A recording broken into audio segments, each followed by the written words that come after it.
بسم اللہ الرحمن الرحیم رب اعوذ بک من همزات الشیاطین واعوذ بک رب ان یحضرون رب زدنی علما رب اشرح لی صدری ویسر لی امری واحلل عقدۃ من لسانی یفقهوا قولی والسلام علی من اتبع الہدی۔ اللہ رب العزت کی نازل کردہ آخری کتاب ہدایت قرآن مبین میں سے مختلف موضوعات اور عنوانات کے تحت اللہ رب العزت کی آیات آپ کے سامنے ان کا نب نباب اور خلاصہ بیان کیا جا رہا ہے۔ تو آج کی اس نشست میں ایک اس سے پہلے والی نشست میں اولِ الامر اور وَأَمْرُهُمْ شُورَىٰ بَيْنَهُمْ کے عنوان سے 8 نشستیں تھیں۔ اس میں اولِ الامر سے متعلق کہ جو قیامت تک مومنین جس فرد کے جس مومن کے ہاتھ پر ان کو بیعت کرنی ہوگی، ہمیشہ جب تک یہ اللہ اور رسول کی اطاعت کا نظام برقرار رہنا ہے، جو لوگ جو معاشرے اللہ رب العزت کی نازل کردہ وحی کا صرف خالص وحی کا اتباع کرنا چاہتے ہیں، تو ان کے پاس اور کوئی راستہ نہیں ہے سوائے اس کے کہ وہ ایک ایسا نظام تشکیل دیں جس میں اجتماعی طور پر اللہ رب العزت کی نازل کردہ وحی قرآن کریم کا اتباع کیا جا رہا ہو۔ انفرادی طور پر دین پر چلنا ممکن نہیں ہے، کیونکہ اسلام انفرادی زندگی گزارنے کا نام نہیں ہے، اور نہ ہی دین میں ایسی کوئی تقسیم کی جا سکتی ہے کہ معیشت الگ ہو، کسی کے پاس معاشرت الگ ہو اور اخلاقیات اور عبادات الگ ہوں۔ تو یہ جو انتشار ہے، افتراق ہے، یہ ٹوٹ جانا ہے۔ یہ اس کے بعد ایسی صورت میں دین پر عمل نہیں ہو سکتا، اللہ رب العزت کے نازل کردہ دین اسلام کے اوپر۔ تو اس کی پہلے وضاحت آ چکی ہے۔ یہ جو آج کی نشست ہے، یہ اولِ الامر تو ایک ہوگا پورے کرۂ ارض پر، تمام مومنین ایک اولِ الامر کے ہاتھ پر، وہی امام المتقین ہوگا، اسی کے ہاتھ پر بیعت کیے ہوں گے۔ وہ ایک سسٹم کے تحت، ایک سٹرکچر، ایک میکانزم اور ایک مشینری کے تحت مومنین کے ساتھ مشاورت کر کے اللہ وحدہ لا شریک کی آیات بینات کے اتباع کے سلسلے میں جو امر طے کر رہا ہوگا، جو فیصلے کر رہا ہوگا، جو معروف، وہ فیصلے پھر سب کو معروف ہوں گے، تمام مومنین ان کو جانتے ہوں گے، اور ان کے مطابق وہ اللہ رب العزت کی وحی کا اتباع کر رہے ہوں گے۔ تو یہ جو امر اور معروف یا عرف بھی قرآن کریم میں ہے، یہ طے ہونے کے بعد یہ ایک سسٹمیٹک طریقے سے ہوگا انشاءاللہ العزیز، اور یہ کسی فرد کی ذاتی رائے نہیں ہوگی، بلکہ جو راسخون فی العلم ہوں گے، جو لوگ اپنے مختلف شعبہ جات کے ماہر ہوں گے، ان کو اللہ رب العزت کی نازل کردہ کتاب کا علم ہوگا، وہ اہلیت اور صلاحیت رکھتے ہوں گے مشورہ دینے کی، ان سے مشاورت کے بعد اولِ الامر حتمی فیصلہ کرے گا، لیکن وہ ان کی مشاورت کا پابند نہیں ہوگا کہ اکثریت کا مشورہ کیا ہے۔ مشورہ دینا ہے اس نے، چونکہ اجتماعی نظام کا نام ہے، لیکن اس نے فیصلہ جو کرنا ہوگا وہ اس کی اپنی ذات کا نہیں ہوگا، اپنی خواہش یا اپنی پسند کا نہیں ہوگا، وہ اللہ وحدہ لا شریک کی نازل کردہ آیات بینات قرآن کریم کی کسوٹی پر، اس کی روشنی میں، اس کی میزان میں، وہ جو جس فیصلے کو، جس امر کو، جس عرف کو سب سے آسن سمجھے گا، وہ فیصلہ کر دے گا، اور پھر تمام مومنین کے اوپر، چاہے فیصلہ آنے سے پہلے ان کی رائے کوئی بھی تھی، ان کا مشورہ کوئی بھی تھا، تو فیصلہ آنے کے بعد پھر ان کو منوان تسلیم کرنا ہوگا، اور دل کی گہرائیوں سے تسلیم کرنا ہوگا، اس طرح کہ دل میں کوئی گرانی اور بوجھ تک محسوس نہ ہو، جو بھی فیصلہ کر دیا جائے، اور اس میں کوئی بھی چہرے پر شکن نہ ہو۔ یہ معیار ہے، یہ سٹینڈرڈ ہے۔ اگر کسی کو اولِ الامر کے فیصلے کے اوپر اس کے دل میں گرانی محسوس ہوتی ہے، تو وہ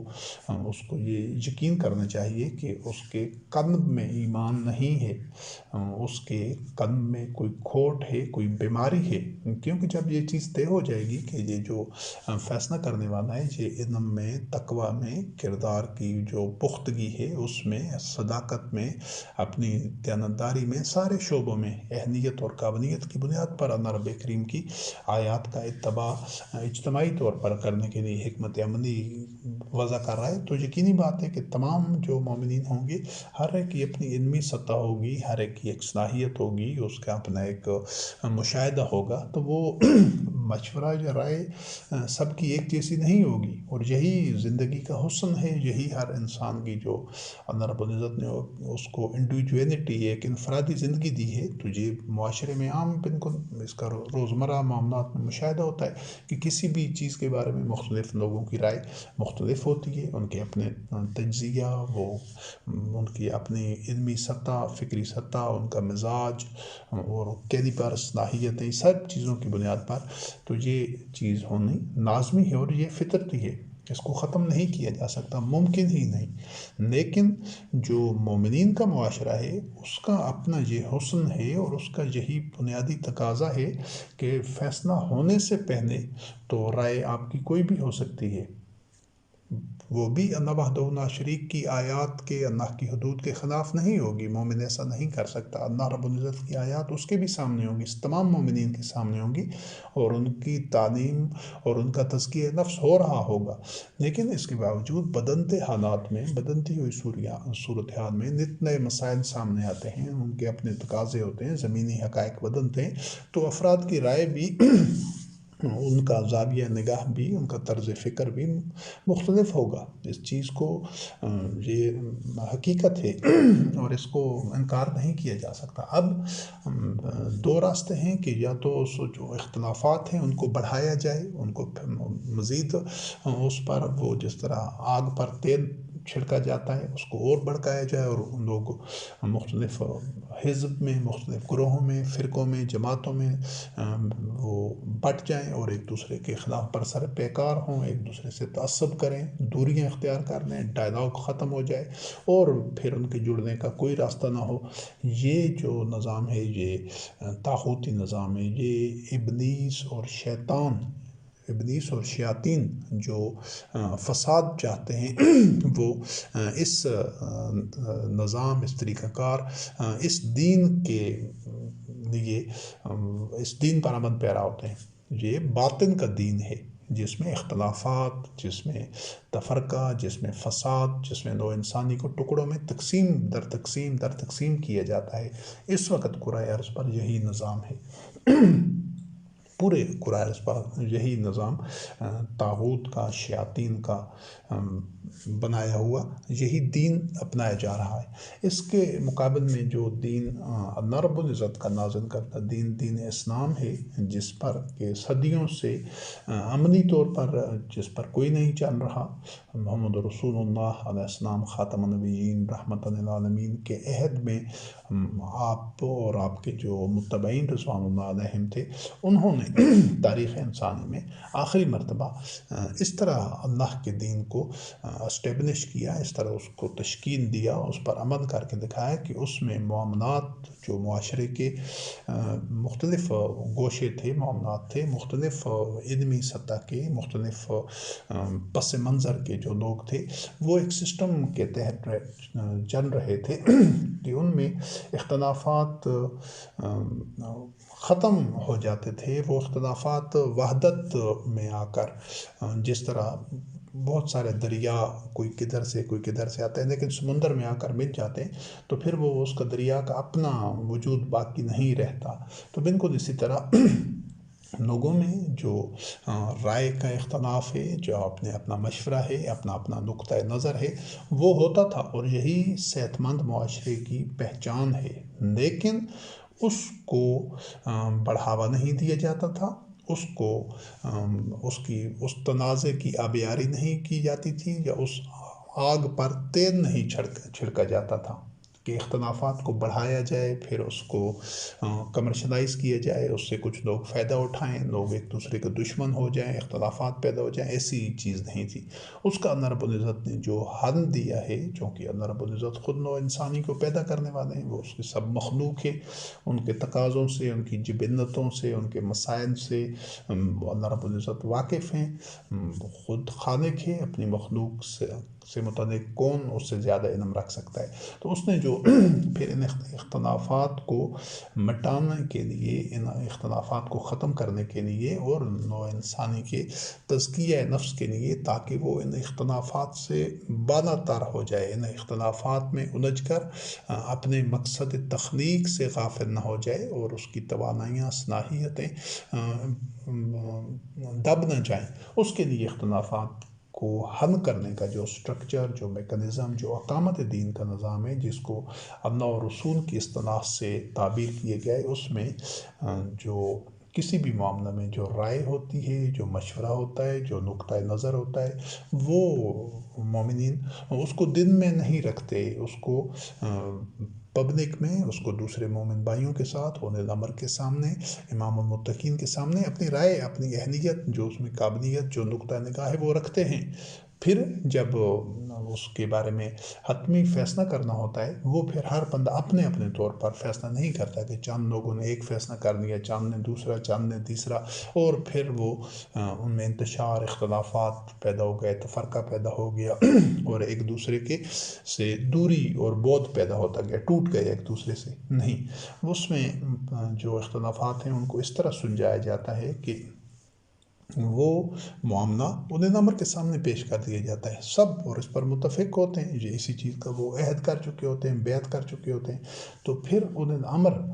کسی ایک فرد کے یا ایک گروہ کے یا کسی طبقہ کے مفادات کو نہیں دیکھتا، وہ بالکل اسی طرح تمام معاشرے کے جو نفع ہے، اس کے مفادات ہیں، جو ان کی اصلاح ہے، جس میں خیر ہے،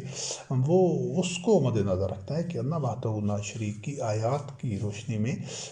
تمام لوگوں کے جو منفعت ہے، جو اصلاح ہے، تمام لوگوں کی اصلاح معاشرہ، وہ کس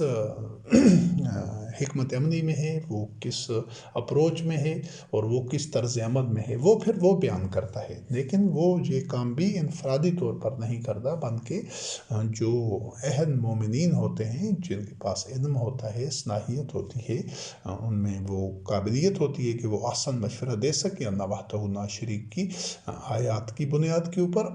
وحی کے علم کی بنیاد کے اوپر، کہ وہ قرآن کریم کا علم رکھتے ہوں گے، اور دوسری چیز یہ ہے کہ وہ مختلف شعبہ جات میں، یہ جو پہلے بھی اس کا حوالہ آ چکا ہے کہ وہ جو سائنس کے مختلف شعبہ جات ہیں، ان میں کوئی زراعت کے شعبے میں، میڈیکل کے شعبے میں، صنعت کے، ٹیکنالوجی کے، یا مینجمنٹ کے شعبے میں، کسی بھی شعبے میں زندگی کا کوئی بھی گوشہ ہو، اس میں وہ اہلیت اور صلاحیت کے حامل ہوں گے، وہ مشورہ دے سکیں گے، اولي الامر ان سے مشورہ لے گا، اور پھر سب کی اصلاح اور سب کی فلاح کے لیے، اس کی منفعت کے لیے وہ ایک امر جاری کرے گا، ایک عرف کا تعین کرے گا، وہ چیز سب میں معروف ہوگی کہ اس معاملے میں جو مختلف آراء ہیں، ان کو سب کو سامنے رکھتے ہوئے اللہ کی آیات کے مطابق یہ طریقہ کار ہے، یہ حکمت عملی ہے جس پر سب مومن چلیں گے، اور یہ موقف سب مومنین کا موقف ہوگا۔ اس طرح اختلافات مسلسل حل ہوتے جاتے ہیں، ختم ہوتے جاتے ہیں، وہ جھگڑے پھیلتے نہیں ہیں، بلکہ وہ طے پاتے جاتے ہیں، اور سب کو اس کا علم ہوتا ہے، کوئی تنازع باقی نہیں رہتا، اور وہ بڑھ کر آگے ایسی سطح تک نہیں چلا جاتا جہاں دشمنیاں ہوں، عداوتیں ہوں، اور جہاں پر پھوٹ پڑ جائے۔ یہ نظام ہے جو اللہ اور رسول کی اطاعت کا نظام ہے، اور جب تک مومنین اس نظام پر نہیں چلتے تو ان میں عداوت ختم نہیں ہو سکتی، ان میں تفرقہ ختم نہیں ہو سکتا، بالکل اس طرح کہ جس طرح اللہ وحدہ لا شریک تمام نوع انسانی کا خالق ہے، ان کا رب ہے، چاہے وہ مسلمان ہوں، چاہے وہ غیر مسلم ہوں، ان کا کسی بھی رنگ، نسل، قبیلہ، علاقہ سے تعلق ہو، لیکن رب تو سب کا رب العزت ہے، اور وہ یکساں طور پر ساری نوع انسانی کا فوز و فلاح کے لیے، ان کی منفعت کے لیے، ان کی اصلاح کے لیے، ان کی خیر کے لیے اس نے ضابطۂ حیات دیا ہے۔ وہ رب جو کہ سب کا خالق ہے، تو وہ تو قطعاً نہیں چاہ سکتا کہ کسی قوم کو، کسی معاشرے کو ظلم کی چکی میں کوئی پستہ رہے، یا کوئی محکوم رہے، یا کوئی ذلت اور رسوائی میں رہے۔ تو کیونکہ وہ تو سب کی خیر کے لیے، سب کی اصلاح کے لیے، وہ سب کا رب ہے، تو اس نے جو ہدایت دی ہے، لیکن اس میں یہ چیز ضرور ہے کہ یہ اختیار بھی اس نے دیا ہے کہ جو ہدایت پر آنا چاہے، جو اصلاح کرنا چاہے، جو اپنی منفعت چاہتا ہے اور اس کے لیے بھرپور جد و جہد کرتا ہے، اسی کو ملے گی۔ یہ ایک میرٹ ہے، ایک سٹینڈر ہے، اس میں کسی کے لیے کوئی داندنی نہیں ہے کہ بعض بندوں کو تو وہ ہدایت پر رکھنا چاہتا ہے معاذ اللہ، اور بعض کو گمراہ رکھنا چاہتا ہے، یا بعض کو اس نے فضیلت دی ہے کہ وہ ہمیشہ بغیر کسی معیار کے وہ ان کے لیے عزت اور ان کے لیے سربلندی اور وقار رکھ دیا ہے، اور بعض کے لیے پہلے سے طے ہے کہ وہ ذلتوں میں، پستیوں میں، بدحالی میں، محکومی میں رہیں گے۔ نہیں، اگر ایسا ہو تو یہ داندنی ہے، یہ ظلم ہے، اور اللہ وحدہ لا شریک ظلم اور داندنی کا ارتکاب نہیں کر سکتا، یہ ممکن ہی نہیں ہے۔ ہاں، اس نے جو معیار رکھا ہے وہ سب کے سامنے ہے، وہ کھلی کتاب کی طرح ہے، کتاب مبین، کہ وہ اس نے عزت، وقار اور جو ایک علم ہے، تقوی ہے، اور جو ساری خوبیاں ہیں اور ہدایت ہے، اصلاح ہے، اس کے لیے ایک طریقہ کار وضع کر دیا ہے، اس کے پیمانے بتا دیے ہیں، اس کے لیے راستہ دکھا دیا ہے کہ جو کوئی خود چاہے گا، خود بھرپور جد و جہد کرے گا، اس حد تک جد و جہد کرے گا جس طرح جد و جہد کرنے کا حق ہے، تو وہ ان ثمرات کو پا سکتا ہے۔ اس میں کوئی تفریق یا تشخیص یا امتیاز نہیں ہے کہ یہ کس قوم کے لیے، کس رنگ و نسل کے لیے، کس علاقہ یا خطہ کے لیے، ایسا ہے نہیں، سب کے لیے یکساں ہے۔ تو جس طرح رب العزت تمام نوع انسانی کا، تمام مخلوقات کا، نہ صرف نوع انسانی کا بلکہ اپنی تمام تخلیقات کا، وہ رب اسی طرح اس کے لیے، ان کے لیے اصلاح اور خیر کا سامان پیدا کرتا ہے، بالکل اس طرح جو اولی الامر ہوتا ہے وہ تمام معاشرے کے لوگوں کا، صرف مومنین کا بھی نہیں۔ یہ چیز ذہن میں اچھی طرح واضح کر دیں، اور اس کا سمجھنا ضروری ہے کہ جو اولی الامر ہوگا، جو بلکہ جو بھی مومن ہوگا، وہ صرف اور صرف اپنی مومنین کی یا مسلمین کی اصلاح اور خیر اور ان کی منفعت کو نہیں دیکھے گا۔ وہ جس طرح اللہ رب العزت تمام نوع انسانی کا رب ہے، اسی طرح اولی الامر نے اور تمام مومنین نے اللہ وحدہ لا شریک کی تمام مخلوقات کو اور تمام نوع انسانی کو، چاہے وہ کافر بھی ہیں، چاہے وہ مشرک ہیں، وہ ایک حدود و قیود کے اندر رہتے ہیں، تو ان کو یہ آزادی اللہ رب کریم نے دی ہے کہ وہ جو عقیدہ رکھیں، جو مسلک، جو عقائد، نظریات، جو ان کا عمل ہو، صرف یہ کہ وہ معاشرے میں شر انگیزی نہ کر رہے ہوں، وہ ایک نظام کو، حق کے نظام کو، اقامت الدین اور اللہ اور رسول کی جو نظام ہے، نظام حکومت ہے، اس کو سبوداج نہ کر رہے ہوں، اور وہ جو متفقہ جو سماجی حدود ہیں، جو عمومی اخلاقیات ہیں، یا ان کی پاسداری کر رہے ہیں اور اس طرح کے معاشرتی جرائم میں مبتلا نہیں ہیں، تو بالکل وہ جو بھی عقیدہ رکھیں، جو بھی مذہب رکھیں، جو عبادت کریں، ان کو پورا اس کا حق ہے، اور مومنین ان کا تحفظ کریں گے، ان کے لیے بھی اصلاح اور خیرخواہی اور بہتری چاہیں گے۔ ہاں، ایک مرحلہ، ایک حد ہوتی ہے کہ جب وہ مخالفین کا جو ظلم ہے، یا جو ان کا فساد ہے، یا جو شر ہے، کہ وہ مومنین کے، یا ان کی لگائی ہوئی آگ مومنین کے دامن تک پہنچتی ہے، تو پھر اس کا سدباب کرنا ہوتا ہے، اس سے دفاع کرنا ہوتا ہے، اور اس ظلم کا توڑ کرنا ہوتا ہے، اس ظالمین کی اس قوت کو توڑنا ہوتا ہے، اور ان کو روکنا ہوتا ہے ظلم سے۔ لیکن یہ تب ہوتا ہے کہ جب وہ شرانگیزی اور فساد میں اس طرح بڑھ جائیں، تو جو عقیدہ رکھنا ہے، جو مذہب ہے، جو ان کے عبادات ہیں، وہ ہر انسان کا بنیادی حق ہے، اور یہ آزادی اس کو اللہ رب العزت نے دی ہے۔ کوئی مومن یا اولی الامر یا کوئی اس پر جبر نہیں کر سکتا، اور وہ اگر یہ مومنین کی اپنی اولاد ہو، اور وہ جب عاقل بالغ ہو، اور وہ اسلام کو قبول نہیں کرتے، وہ مومن نہیں رہنا چاہتے، تو ان کو بھی یہ بھرپور حق اللہ رب کریم نے اور آزادی دی ہے کہ وہ مومن نہ رہیں۔ وہ جو عمومی ایک معاشرتی اخلاقیات ہیں، یا حدود و قیود ہیں، یا جن کو سوشل کرائمز کہتے ہیں، وہ ایسے جرائم کا ارتکاب نہ کریں، تو ان کو پوری آزادی ہوگی، وہ جس مذہب پر، جس عقیدہ پر رہیں۔ تو یہ ایک جنرل سا ایک سٹرکچر یا تار تعارف یا اپروچ تھی جو مومنین اور اولِ الامر کی ہوتی، اور جس طرح اقامت دین، اتباع وحی کے نظام میں، اللہ اور رسول کی حکومت میں جس طرح معاملات طے پاتے ہیں۔ تو پہلا جو گوشہ تھا جس میں 8 نشستیں ہوئی ہیں وہ اولِ الامر سے متعلق تھا، اور یہ دوسرا آج کی جو نشست کا جو یہ گوشہ ہے یہ تمام مومنین سے متعلق ہے، چاہے وہ چند مومنین ہوں، چاہے چند ہزار ہوں، چند لاکھ ہوں، کروڑوں ہوں، اربوں ہوں، ان سب کے لیے جو ایک رہنما اصول ہیں، یا ان کو جو جس انداز سے جو ان کا طرز فکر ہوگا، جو ان کی اپروچ، جو ان کا عمل ہوگا، طرز معاشرت ہوگا، اس سے متعلق جو اللہ رب العزت کی چیدہ آیات ہیں وہ آج کی اس نشست میں بیان کی جائیں گی۔ اس میں پہلا جو عنوان ہے وہ مومنین سے متعلق تمام ایک اولِ الامر یا امام المتقین ہوگا، بقایا تمام کے تمام مومنین ہوں گے، اور ان سے متعلق جو اللہ رب کریم نے قرآن کریم میں ایک یہ 3 حوالے ہیں وہ مومنین سے متعلق ہے، سمعنا و اطعنا، کہ ہم نے سنا اور اطاعت کی۔ پہلے جس طرح واضح ہو چکا ہے کہ جب اولِ الامر ایک امر کا، ایک عرف اور معروف کا تعین کر دے گا تو پھر مومنین نے سنیں گے اور اس کی اطاعت کریں گے کہ ہم نے سنا اور ہم نے اطاعت کی۔ پھر اس میں پہلے یہ واضح ہو چکا ہے کہ کوئی حزب اختلاف نہیں ہوتا، یا کوئی یہ اس میں بائیکاٹ نہیں ہوتا، یا کوئی اس کے اوپر وہ تنقید نہیں ہوتی، حتیٰ کہ دل میں بھی گرانی محسوس نہیں ہوتی جب اولِ الامر کا فیصلہ آ جائے کسی معاملے میں جو معروف ہے وہ طے ہو جائے۔ دوسری جو مومنین کی ایک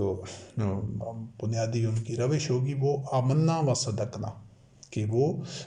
اس پر ایمان لا چکے ہوں گے اور اس کی تصدیق کریں گے عمل سے۔ اس کا پھر آگے اگلی آیات میں وضاحت آ رہی ہے کہ وہ جو عہد کرتے ہیں ہر مومن اللہ رب العزت کو اپنی جان اور مال کے بیچنے کا، اور پھر ساری زندگی اس کی تصدیق کرنی ہوتی ہے کہ وہ اس میں کذب نہیں کرتا، جھوٹا نہیں ہوتا، اس میں وہ اس کے قلب میں صدق ہوتا ہے، اور ہر لمحے، ہر عمل میں، ہر مرحلے میں وہ ثابت کرتا ہے اپنے آپ کو کہ ہاں میں یہ صادق ہوں، اور یہ جو میں نے اللہ سے عہد کیا ہے اس پر کاربند ہوں۔ تو یہ آمنا و صدقنا، ایمان لاتے ہیں کہ اللہ کی آیات پر، اور یہ سارے اس سٹرکچر پر، اس ڈھانچے اور اس مشینری پر کہ ہماری خیر، ہماری منفعت، ہمارے لیے بھلائی اور ہمارے لیے فوز و فلاح سب کے لیے اسی میں ہے کہ یہ اللہ اور رسول کی حکومت اور نظام جو معاشرت ہے یہ برقرار رہے، کہ اللہ رب العزت کی وحی کا اجتماعی سطح پر اس کا اتباع کیا جائے، اور اس سٹرکچر پر ایمان لانے کے بعد پھر وہ عمل سے اس کی تصدیق کرتے رہتے ہیں کہ وہ ہمیشہ اولِ الامر کی جو بھی امر ہے، جو معروف ہے، جو فیصلے ہیں، ان کے سامنے سر تسلیم خم رکھتے ہیں، کیونکہ وہ اس کی ذات کے یا اس کی اپنی کسی غیر از وحی کسی مواد کے تحت فیصلے نہیں کیے گئے ہوتے، اس کی اپنی ذات یا پسند ناپسند اولِ الامر کی ممکن ہی نہیں کہ شامل ہو، وہ اللہ رب العزت کی وحی کی بنیاد پر، اور تمام معاشرے کے لیے، تمام نوع انسانی کے لیے، بلکہ تمام مخلوقات کی بہتری کے لیے، اصلاح کے لیے، اور ان کی جو ایک تزکیہ ہے، نمو ہے، ان کی افزائش ہے، اس کے لیے اس کو مد نظر رکھتے ہوئے، اس کو ترجیح پر رکھتے ہوئے فیصلہ کر رہا ہوتا ہے کہ تاکہ اللہ رب العزت کی نازل کردہ آیات بینات کا آسان انداز سے کس طرح اتباع ہو سکتا ہے، اس پیمانے اور اس اصول کے اوپر وہ فیصلے کرتا ہے۔ اور جب مومنین کا تو اس پر اجتماع، مومنین کا تو اس پر وہ اطمینان ہوتا ہے، ایمان ہوتا ہے کہ یہی سب کی بہتری اور خیر اسی میں ہے کہ اس طریقے پر جو تمام امور ہیں، معاملات ہیں، ان کو چلایا جائے۔ اور تیسری جو مومنین کی ایک روش ہوتی ہے، روش زندگی، ان کی جو ہر عمل میں نظر آتی ہے وہ ہے سلم و تسلیمہ، کہ وہ اس کو حد تسلیم تک تسلیم کرتے ہیں، جس طرح تسلیم کرنے کا حق ہے اس طرح ان فیصلوں کو تسلیم کرتے ہیں، یعنی محض وہ دکھاوے کے لیے یا سماجی سطح پر اپنے ایک اثر برقرار رکھنے کے لیے ریاکاری کے طور پر تسلیم نہیں کرتے،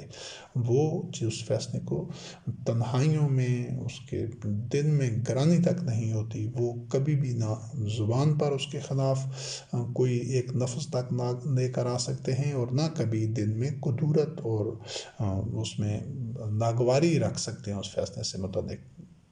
یہ شرح صدر کے ساتھ وہ اس فیصلے کو تسلیم کرتے ہیں، کیونکہ وہ کسی فرد کے اطاعت نہیں کر رہے ہوتے، وہ اللہ رب العزت کی وحی کا اتباع اجتماعی سطح پر کر رہے ہوتے ہیں، انفرادی سطح پر نہیں۔ تو پہلی جو چیز ہے اس سے متعلق سورۃ التوبہ کی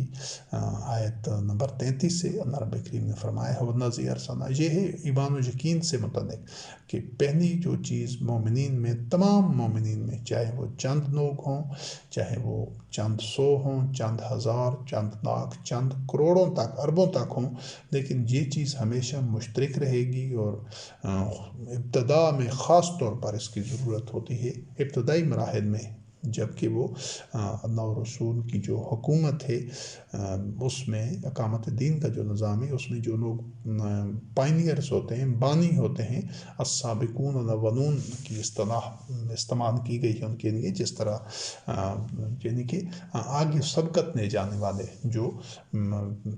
پیش قدمی کرتے ہیں، جو آگے بڑھ کر اللہ رب العزت کی اطاعت کے لیے میدان عمل میں آتے ہیں، اور مشکل اور نامساعد حالات میں۔ تو یہ جو ایمان و یقین کا مرحلہ ہے، پھر بالکل محمد رسول اللہ علیہ السلام خاتم النبیین کی زندگی میں جو مہاجرین اور انصار نے جس روش پر عمل کر کے دکھایا، اور اللہ کی آیات میں ان کا وہ کردار، ان کا تقوی، ان کا عزم، وہ کتاب اللہ میں موجود ہے۔ تو یہ ہر دور کے مومنین کے لیے اللہ کی آیات میں رہنما اصول موجود ہیں۔ تو وہ سورۃ التوبہ کی آیت نمبر 33 میں جو اللہ رب کریم نے فرمایا ہے وَالَّذِي أَرْسَلَ رَسُولَهُ بِالْهُدَىٰ وَدِينِ الْحَقِّ لِيُظْهِرَهُ عَلَى الدِّينِ كُلِّهِ وَلَوْ كَرِهَ الْمُشْرِكُونَ، کہ اللہ جس نے اپنے رسول کو ہدایت اور دین حق دے کر بھیجا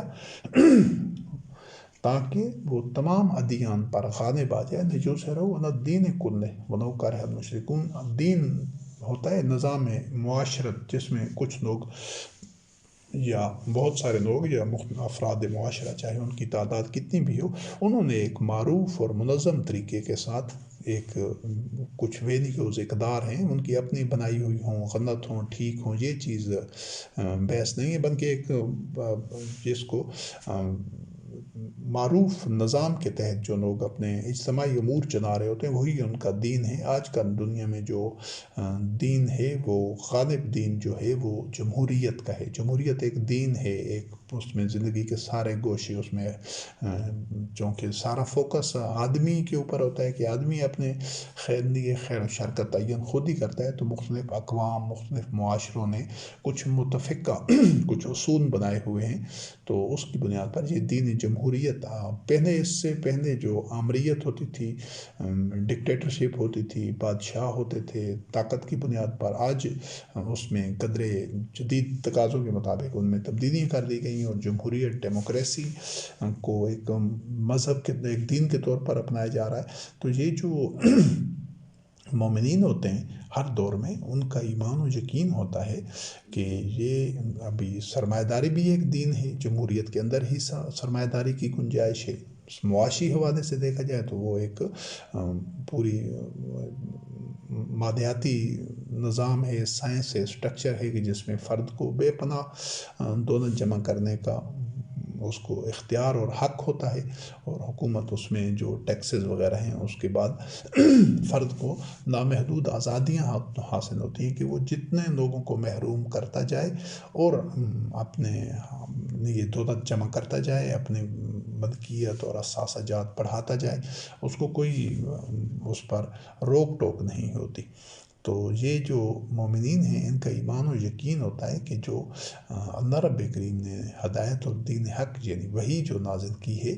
تو اس کے ذریعے سے یہ جو دین ہے اللہ وحدہ لا شریک کی وحی کے اتباع کا، یعنی دین اسلام، جس نے تمام ادیان پر غالب آنا ضروری ہے، اس نے غالب آنا ہے، اگرچہ یہ چیز مشرکین کو بہت ناگوار گزرے گی، ان پر گراں گزرے گی، تو پہلی چیز یہ یقین ہے. جب یہ یقین ہوگا تو تبھی لوگ اس کے لیے بالکل یوں سمجھیں کہ جس طرح کوئی پروجیکٹ ہوتا ہے تو اس پر جن لوگوں کا یقین ہوتا ہے وہی اس میں انویسٹمنٹ کرتے ہیں، کیونکہ جو اس نے پیداوار دینی ہوتی ہے، پروڈکشن یا منافع دینا ہوتا ہے، وہ تو بہت آگے چل کر ملتا ہے. لیکن اس سسٹم کے اوپر، اس معاشرے کو، زمینی حقائق کو دیکھ کر وہ جو کوئی بھی اس پروجیکٹ میں انویسٹ کرتا ہے، سرمایہ لگاتا ہے، تو اس کو یقین ہوتا ہے کہ میرا یہ سرمایہ ڈوبے گا نہیں بلکہ مجھے نفع حاصل ہوگا. تو یہی جو مومنین ہیں ان کو یقین ہونا ہے ہر قدم پر، ہر معاملہ میں، ہر گھڑی، کہ یہ جو اللہ رب العزت کی وحی کے اتباع کا جو دین ہے، اللہ اور رسول کی جو حکومت ہے، اس نے تمام نظام زندگی پر، تمام ادیان پر غالبانہ ہے، اور لوگ اس کے نتائج کو دیکھ کر اس کو تسلیم کریں گے. یہ ہے اس ایمان کی جو حقیقت ہے کہ جو مومنین کا یہ ایمان جب تک نہیں ہوگا تو وہ انویسٹمنٹ نہیں کریں گے، وہ سرمایہ کاری نہیں کریں گے. یہ جو اپنی جان اور مال اللہ کو بیچنے ہیں تو یہ اسی یقین کے بعد بیچیں گے. اگر ان کو یہ یقین نہیں ہوگا مومنین کو تو وہ ہچکچائیں گے، وہ کوئی خطرہ برداشت نہیں کریں گے، کسی خطرے میں اپنے آپ کو ڈالنا نہیں چاہیں گے، اپنا مال اپنے پاس رکھنا چاہیں گے، سمیٹ کے رکھنا چاہیں گے. تو اس طریقے سے پھر یہ اللہ کے جو دین ہے، جو اللہ اور رسول کی حکومت ہے، وہ تشکیل پا نہیں سکتی، کیونکہ اس کی تو اساس ہی یہی ہے. تو یہ ایمان و یقین سب سے پہلے ہونا ضروری ہے. پھر سورۃ فاطر کی آیت نمبر 10 میں اللہ رب العزت نے فرمایا من کان یرید العزت فللہ العزت جمیعا. یہ ایمان و یقین ہونا ضروری ہے کہ جو غلبہ ہے، جو برتری ہے، جو عزت ہے، وہ اللہ وحدہ لا شریک کے علاوہ کوئی دے نہیں سکتا. یعنی معاشرے میں جو طاغوت ہوتے ہیں، جو سرکردہ لوگ ہوتے ہیں، جو سرغنے ہوتے ہیں، جنہوں نے یہ باطل ادیان کے جو نمائندے ہوتے ہیں، ان کو چلانے والے ہوتے ہیں، جو اللہ کے دین کی اتباع وحی کے راستے پر نہیں آنا چاہتے،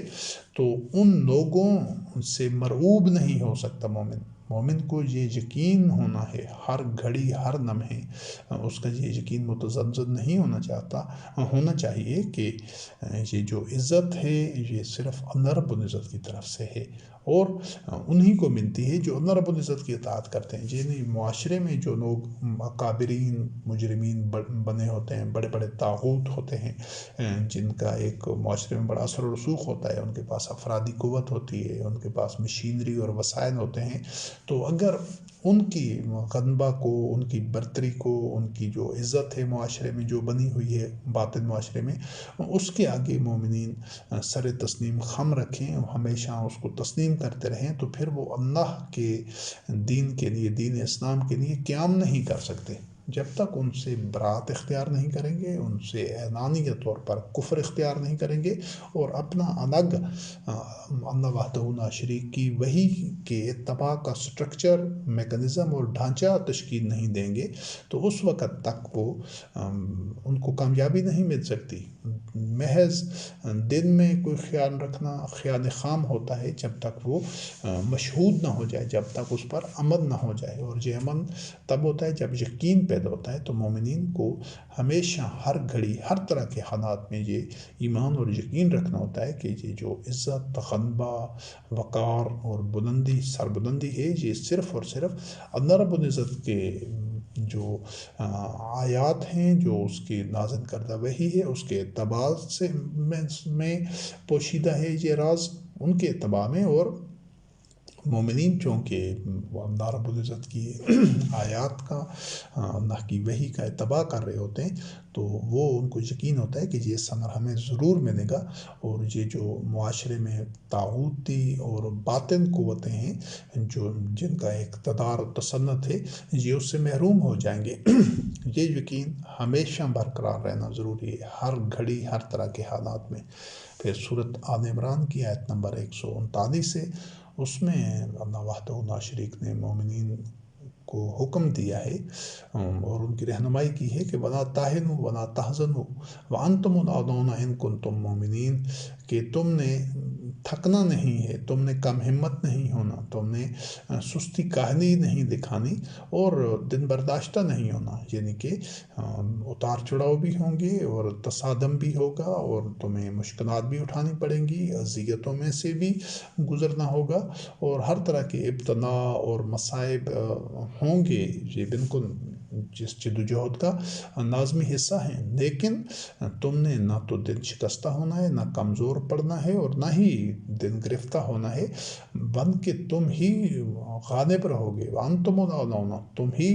آخر کار، آخر الامر تمہیں ہی، کیونکہ اللہ رب کریم نے فرمایا فَلِلَّهِ الْعِزَّةُ جَمِيعًا، عزت اللہ وحدہ لا شریک کی وحی کے اتباع میں ہے۔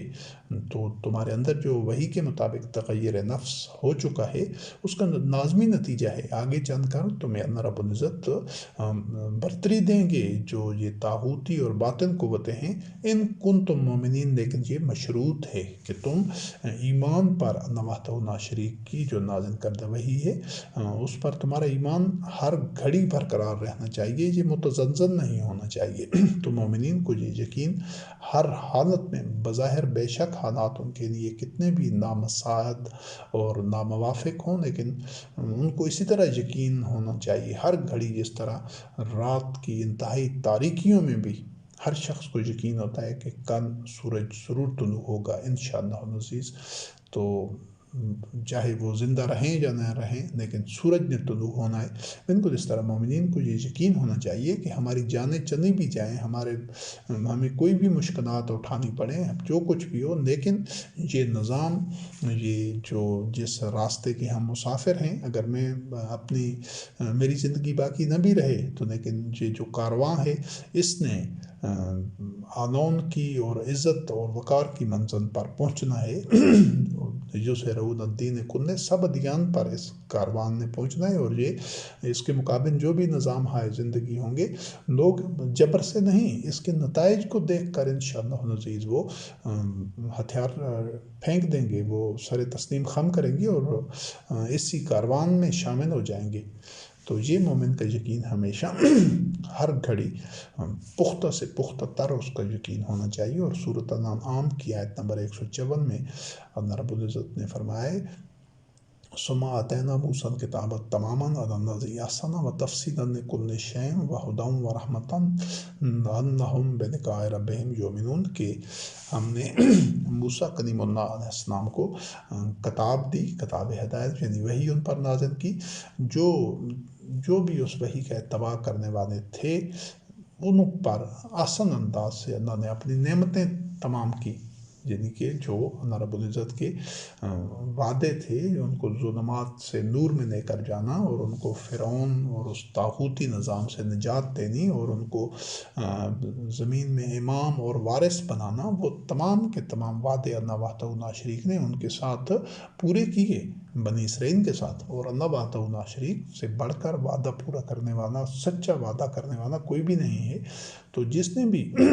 آسان انداز سے اس وحی کا اتباع کیا وہ اللہ رب کریم نے اس پر اپنی نعمتیں تمام کی، اور وَتَفْصِيلًا لِكُلِّ شَيْءٍ وَهُدًى وَرَحْمَةً لِّأَنَّهُمْ، اور یہ تمام جو ضروری ہدایت ہے نو انسانی کے لیے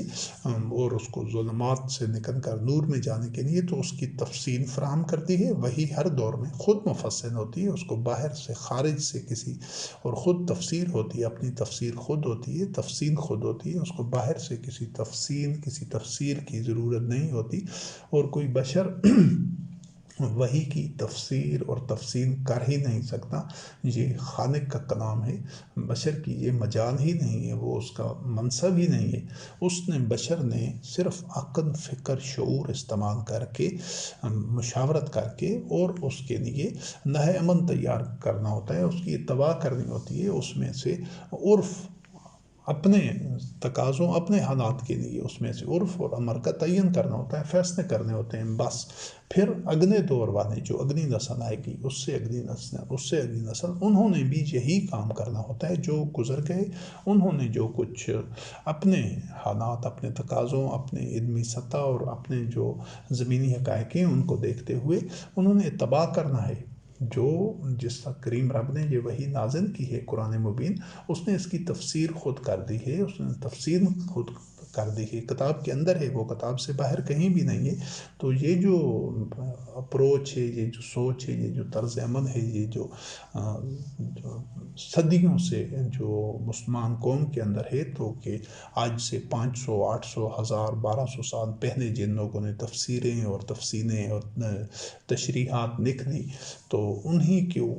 ابھی تک انہی سے لوگ وابستہ ہیں، انہی کے پیچھے لگے ہوئے ہیں، ان سے باہر نہیں نکلتے۔ تو یہ جو سوچ ہے، یہ مردہ سوچ ہے، اس میں نہ تو اپنے اوپر ایمان ہے اور نہ وحدہ لا شریک وہی پر ایمان ہے، کہ یہ تو اپنی تفسیر اور اپنی جو تفسیر ہے یہ خود کرنے والی ہے یہ کتاب۔ تو بہرحال یہ جو اس میں تفصیلاً کل شے، اس وقت بھی جب جس بھی نبی علیہ السلام پر وحی کا نزول ہوا، وہ اپنے دور کے حساب سے تفصیلاً کل شے، اس میں اس کل شے سے مراد یہ ہے کہ جو اس میں نوع انسانی کے اس وقت تک کے لیے، جو نوع انسانی کی، جو بنی اسرائیل کے جو معاشرے ہیں، جو لوگوں کی، ان کی ہدایت کا تمام گوشے، تمام پہلو، تمام سامان اس کتاب میں موجود تھا، جو اللہ رب العزت نے موسیٰ کلیم اللہ علیہ السلام پر نازل کی، اور ہدایت اور رحمت تھی،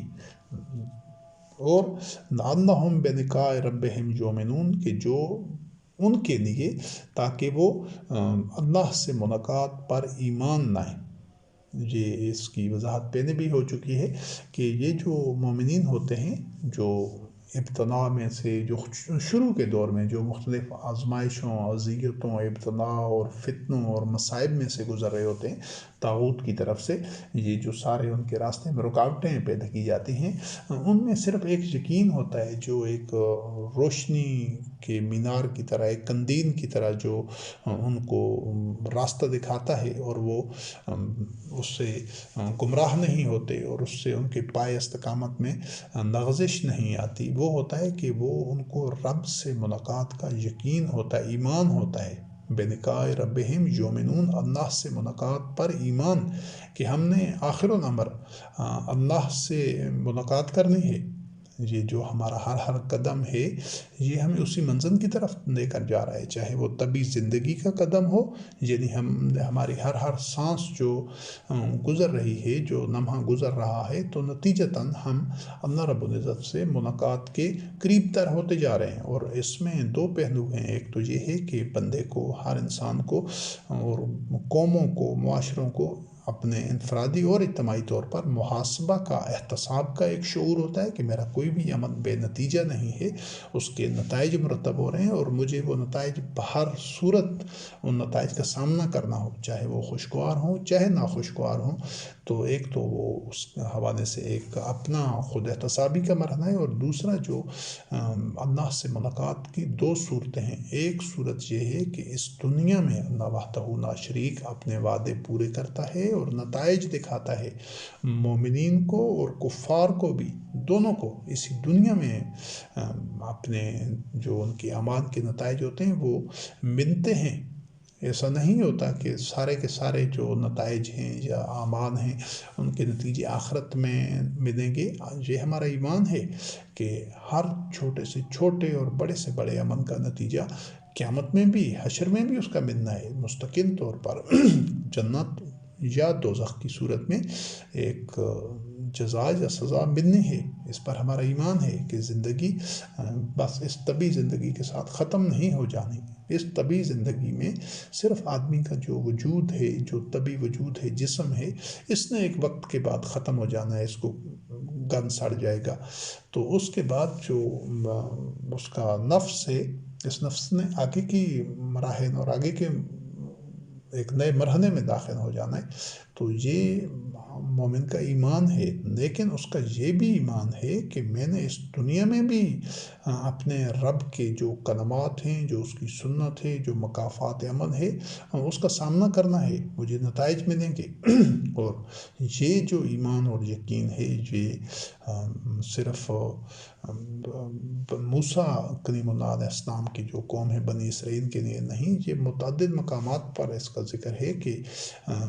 جو اللہ سے ملاقات کا جو یقین ہوتا ہے یہ صرف آخرت سے متعین نہیں ہے، اس دنیا میں بھی۔ اب یہ جو ان کا بنی اسرائیل کا یہ جو اللہ سے ملاقات پر ایمان ہے، تو اس نے ان کو نتائج دکھائے، جس کا بھی تذکرہ ہو چکا ہے کہ ان کو کیا انعامات اللہ وحدہ لا شریک نے اس دنیا میں ان پر کیے، وہ نعمتیں، اور کیا کیا نتائج دکھائے۔ مومن کو پہلے دن سے اس چیز پر اس کا ایمان ہونا ضروری ہے کہ یہ نتائج مجھے دنیا میں ملیں گے، آخرت میں بھی ملنا ہے، اس میں کوئی شک نہیں ہے، لیکن وہ اگلے مرحلے کی بات ہے، اس پر ہمارا ایمان ہے، لیکن دنیا میں وہ نتائج اس کے اعمال کے پیدا ہونے چاہیے۔ اللہ رب العزت کے وعدے اس کے ساتھ سچ ہونے چاہیے، ضرور ہوں گے، اگر وہ اس انداز سے، اس نہج پر، اس طریقہ کار پر اللہ وحدہ لا شریک کی اطاعت کر رہا ہے کہ جو اس نے خود اپنی کتاب کے اندر بتایا ہے۔ تو ہم آگے اسی کی طرف ہی بڑھ رہے ہیں مختلف پہلوؤں سے، اور یہ جو سورۃ العنکبوت کی آیت نمبر 5 میں اللہ رب کریم نے اسی چیز کو واضح کیا ہے، من کان یرجو لقاء اللہ فإن اجل اللہ لآت وہو السمیع العلیم۔ وہاں پر تو اللہ سے ملاقات کو، اور بھی قرآن کریم میں متعدد مقامات پر ہے اللہ سے ملاقات کا تذکرہ، تو وہاں پر جو بنی اسرائیل اور موسیٰ کلیم اللہ علیہ السلام سے متعلق تھا اللہ سے ملاقات کا تذکرہ، تو جہاں پر عمومی انداز میں کہ جو بھی اس چیز کی امید رکھتا ہے کہ اس نے اللہ سے ملاقات کرنی ہے، تو فإن أجل اللہ لآت، کہ اللہ کی وہ گھڑی، وہ ایام اللہ کا لفظ بھی قرآن کریم میں ہے کہ وہ موسیٰ کلیم اللہ علیہ السلام بنی اسرائیل کو ایام اللہ سے متعلق کہ ان کو یقین پیدا ہو جائے کہ یہ اللہ کا دور، اللہ کے دن، سب دن اللہ کے ہیں، سب دور اللہ کے ہیں، لیکن اللہ کے دن یا دور سے مفہوم یہ ہے کہ وہ جب اللہ وحدہ لا شریک کی وحی کا اتباع کیا جاتا ہے تو اس کے جو نتائج ملتے ہیں، جس دور میں، جس عہد میں، جس معاشرے میں لوگ اللہ وحدہ لا شریک کی وحی پر اجتماعی طور پر عمل کر رہے ہوتے ہیں، تو اس کے جو ثمرات اور جو نعمتیں اور جو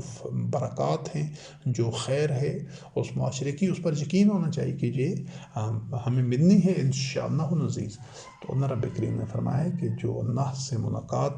کی امید رکھتا ہے، اس کو یقین ہے کہ میں نے اللہ سے ملنا ہے، اس دنیا میں بھی نتائج اس کو ملتے ہیں، تو اللہ کے وہ جو گھڑی ہے، وہ تو وقت ہے، وہ آنے والا ہے، لآت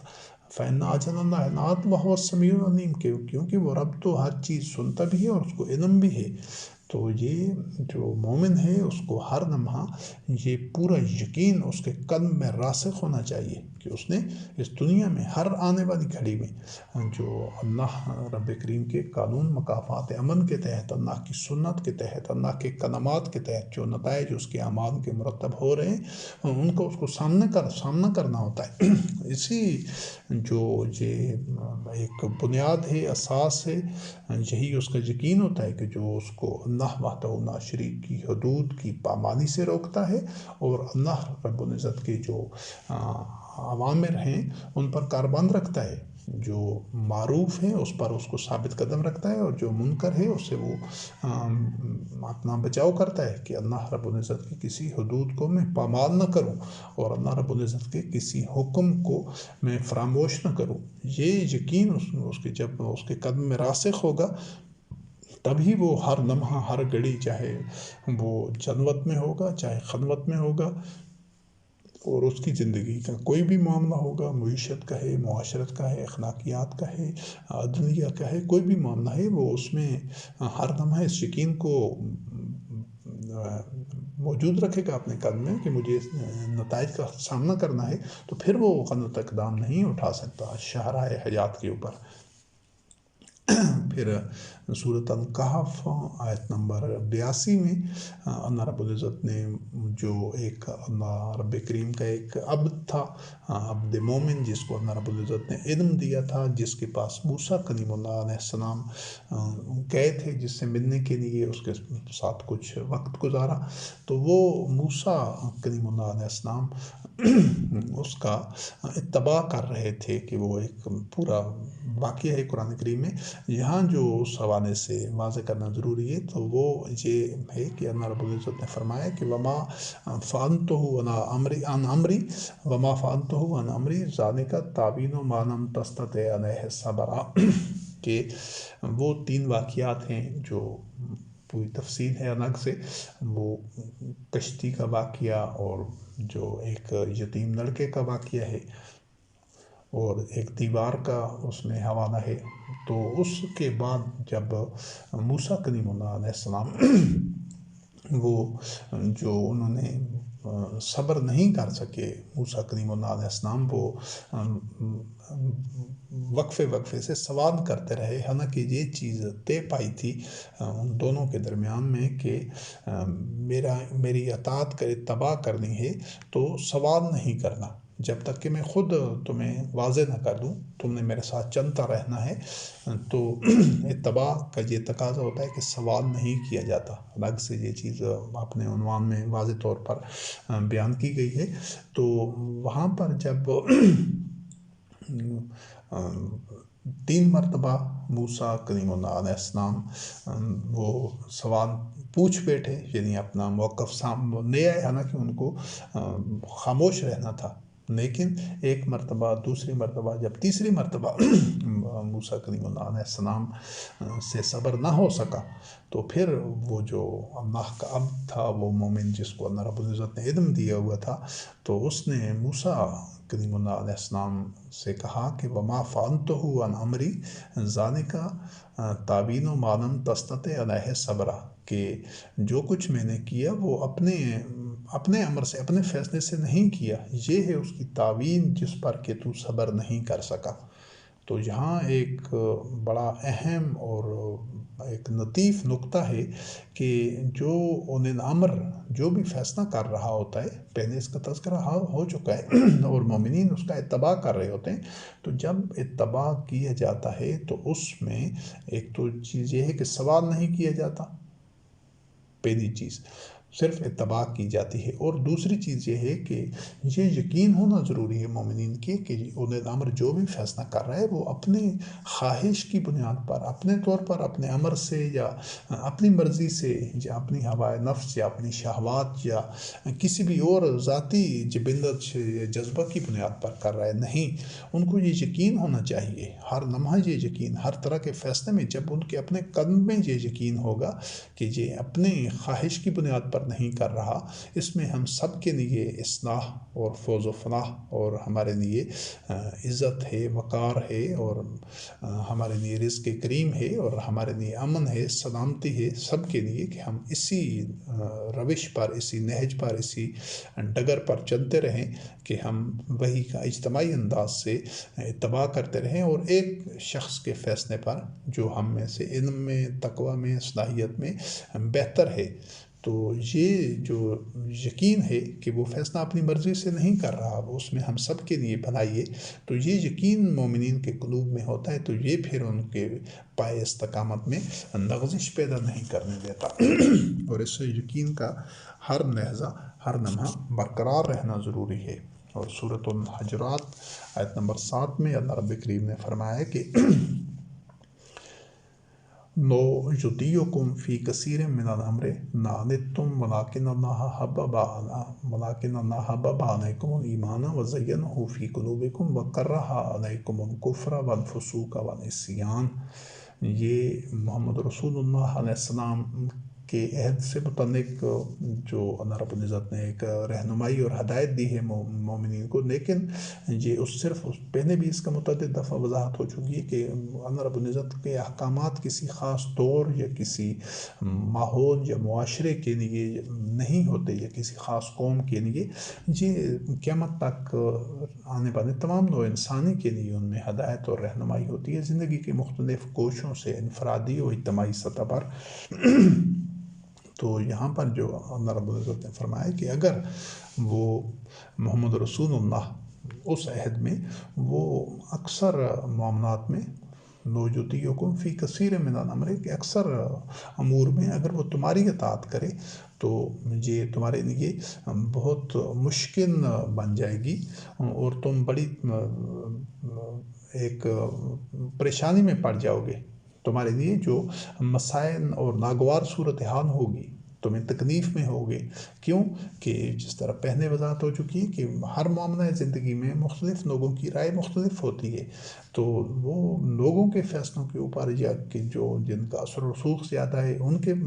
رائے کے اوپر، ان کی پسند یا خواہش پر فیصلہ کیا جائے تو پھر تو معاشرے میں یہ دکھ تکالیف اور یہ سب اسی وجہ سے ہیں کہ ابھی جو جتنے بھی باطن اور طاغوتی نظام میں جو فیصلے ہوتے ہیں وہ ساری نوع انسانی کی منفعت کے لیے نہیں کیے جاتے، بلکہ اس میں کچھ طبقات ہیں جو بالادست اور غاصب طبقات ہیں جو کہ لوگوں کا ناجائز استحصال کرتے ہیں، جو لوگوں کو اپنا محکوم بنا کر رکھتے ہیں۔ اس کی وضاحت الگ سے پورے اپنے اپنے عنوانات اور موضوعات میں موجود ہے کہ یہ طاغوتی عناصر کی جو فیصلے ہوتے ہیں وہی لاگو ہیں، اور اکثریت جو ہے عوام الناس کی وہ بے بس اور مجبور محض بنی ہوئی ہے۔ اس سسٹم نے ان کو اغوا کیا ہوا ہے، جرغمال کیا ہوا ہے کہ وہ اس پوزیشن میں بھی نہیں ہے کہ وہ اس سسٹم کو اس طرح اس کی اطاعت نہ کریں۔ یہ ان کے ہاتھ پاؤں جکڑے ہوئے ہیں، بندھے ہوئے ہیں۔ اگر کوئی انفرادی طور پر اٹھنا ہی چاہتا ہے تو وہ اس کی صورتحال ایسی ہے کہ جس طرح وہ دیوار سے اپنا سر ٹکرانے والی بات ہے۔ کیوں کہ انہوں نے بڑی چالاکی، عیاری اور شیطانیت کے ساتھ آدمیوں کو، نوع انسانی کی اکثریت کو محکوم اور غلام بنایا ہوا ہے۔ تو یہی وجہ ہے کہ جو اللہ وحدہ لا شریک کی نازل کردہ وحی ہے وہ نوع انسانی کی آزادیوں کو، اس کے جو اختیارات ہیں، جو اس کا ارادہ ہے، آزادی فکر و عمل، وہ اس سے انسان کو محروم نہیں کرتی، بلکہ اس کو آزادی اور اختیار کو درست انداز سے اس کا استعمال سکھاتی ہے کہ وہ آزادی، اختیار اور فکر و عمل کو اللہ وحدہ لا شریک کے بتائے گئے قواعد و ضوابط اور سٹرکچر میں رکھتے ہوئے استعمال کریں۔ اس سے سب کے لیے خیر اور فلاح پیدا ہوگی۔ تو اگر انہیں امر یا محمد رسول اللہ علیہ السلام اس دور میں اکثریت کی، یعنی کہ لوگوں کے اکثر معاملات میں لوگوں کی رائے پر عمل کرتے، کسی میں کسی کی رائے پر کسی، تو بہت خرابی پیدا ہوتی تھی۔ لیکن اللہ رب کریم نے فرمایا کہ اللہ نے تمہارے لیے ایمان کو پسند کیا ہے اور اس کو تمہارے قلوب میں مزین کیا ہے، اور اللہ نے تمہارے لیے کفر اور فسق اور عصیان کو، یہ نافرمانی، سرکشی اور جو گناہ ہے، اس کو تمہارے لیے ناپسندیدہ ٹھہرایا ہے۔ تو اب مومن کے جو قلب میں جو اس آیت کا مفہوم ہے وہ صرف اور صرف یہ ایمان ہونا چاہیے کہ جو اس طرح مختلف لوگوں کی اگر انہیں امر بات ماننے لگ جائیں تو اللہ کی وحی کی بنیاد پر فیصلہ نہ کریں، لوگوں کی باتوں کی اطاعت کریں، تو اس صورت میں ہم خرابی میں پڑ جائیں گے۔ یہ ہر مومن کا ایمان ہونا ضروری ہے کہ ہم اس کی ایک جو اس کے ناپسندیدہ نتائج ہیں ان کی زد میں آ جائیں گے، اور ہم سب معاشرہ پورا اس میں فساد میں، جس طرح بھی معاشرے پوری دنیا، پورے گلوب فساد میں مبتلا ہے، وہ صرف اسی وجہ سے ہے کہ وہ جو فیصلہ ساز ہیں، فیصلہ کرنے والے ہیں، جتنے بھی مختلف معاملات میں، چاہے وہ مالی معاملات ہوں، سیاسی ہوں یا مذہبی، وہ لوگوں کے ایک آدمیوں کے ایک جو خواہشات ہیں، شہوات ہیں، ہوائے نفس ہے، ان کی بنیاد پر فیصلے ہو رہے ہیں، جبکہ جو اللہ و رسول کی اطاعت کی بنیاد پر جو حکومت ہے یا جو انہیں امر کا نظام ہے، اس میں اللہ وحدہ لا شریک کی وحی کی اطاعت کی کرتا ہے انہیں امر، اور اس بنیاد پر وہ سارے معاملات طے کرتا ہے۔ تو یہ جو سوچ ہے، یہ نقطہ نگاہ ہے، یہ مومنین کے قلب میں ہمیشہ مزین ایمان ہونا چاہیے کہ وہ ان کا ایمان ہے اس چیز پر کہ اسی میں ہمارے لیے خیر ہے، فلاح ہے، بہتری ہے، تو تبھی وہ اطمینان قلب کے ساتھ اور وہ پورے عزم اور قوت کے ساتھ وہ اطاعت کرتا رہے گا۔ اور تمام مومنین میں ہمیشہ یہی جذبہ ہونا چاہیے کہ ان کا اللہ پر جو ایمان ہے اور جو اللہ اور رسول کی جو اتھارٹی ہے، جس بنیاد پر وہ سب اجتماعی طور پر مل کر وحی کا اتباع کر رہے ہیں، ان کا اس پر ایمان ہونا ضروری ہے کہ اسی میں سب کے لیے فلاح ہے، خیر ہے، تب وہ نظام چل سکتا ہے، اور تب وہ مومنین بھرپور انداز سے اس کا حصہ بن سکتے ہیں۔ کوئی اس سے ٹوٹا ہوا کٹا ہوا نہیں ہوگا، کوئی اس سے ناتعلق نہیں ہوگا، بلکہ ایک سے بڑھ کر ایک زیادہ آسان انداز سے اس کے ساتھ جڑے ہوئے ہوں گے۔ اور آج کی جو نشست ہے تقریباً 1 گھنٹہ کی ہو گئی ہے، اس میں آیات ابھی کافی ساری اور باقی ہیں، تو اس نشست کو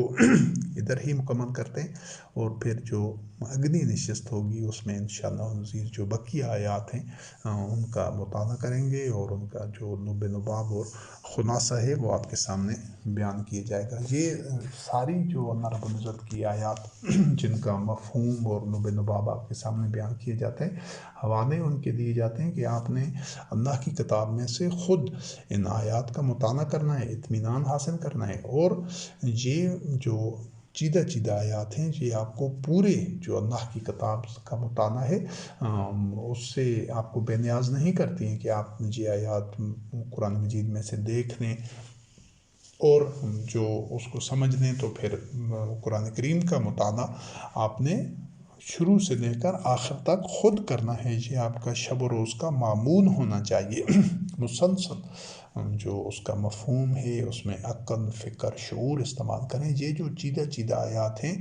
یہ صرف آپ کے سامنے ایک خد و خال اور ایک نقشہ واضح کرنے کے لیے ہیں، تاکہ آپ اس کا ایک سٹرکچر کو، ایک ڈھانچے کو، ایک جو مشینری ہے، جو مختلف کوشے ہیں انسانوں کے انفرادی و اجتماعی معاملات کو، ان کا خاکہ آپ کے ذہن میں واضح ہو جائے۔ ورنہ آپ نے خود اللہ کی کتاب کا مطالعہ کرنا ہے، چاہے آپ کوئی بھی آپ کی زبان ہے، کوئی بھی علاقہ ہے، کوئی بھی علمی سطح ہے، تو آپ نے اسی کی بنیاد کے اوپر